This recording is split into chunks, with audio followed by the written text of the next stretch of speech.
It seems like it always takes a disaster. 25 years ago this month, that disaster was Andrew, a hurricane that devastated a large swath of South Florida, including the house in whose master bedroom closet I sheltered through the night with my wife and 5 kids. The storm took our roof and our possessions. It left us effectively homeless.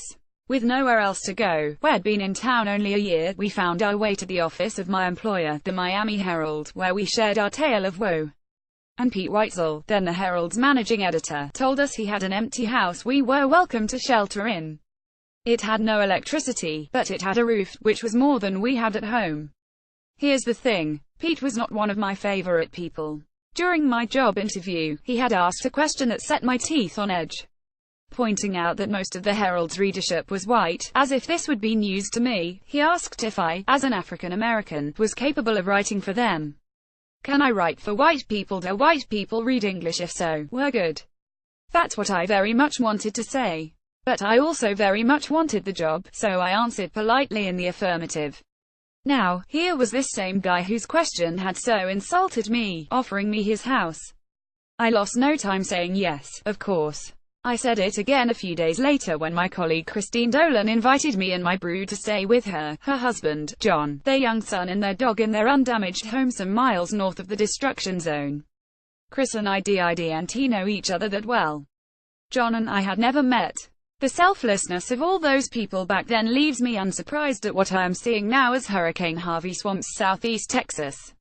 Meaning the people taking in flooded-out strangers, the stranded motorists rescuing other stranded motorists, the neighbors with boats pulling families off rooftops and through second-story windows, people helping other people for no other reason than that there is ability on one side and need on the other, and doing it with no expectation of gain or reward. This is not who we are on an average day. No, on an average day, especially in a city the size of Houston, one tends to live in isolation from the folks next door. We live separated by fences, more intimately involved with our screens, smartphone, iPad, or 60-inch HD, than with our neighbors. Nor is it just fences and screens that divide. It is also those jagged fault lines of identity, faith, sexuality, politics, and race. But whatever else those things are, they are not the sum of any one of us. That is obvious and yet also easily forgotten. Then a woman who worships Allah plucks you from a rooftop. Or a man who has a husband pulls you from a fire.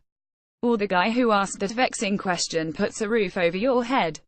You don't care who saves you. You only care that you are saved.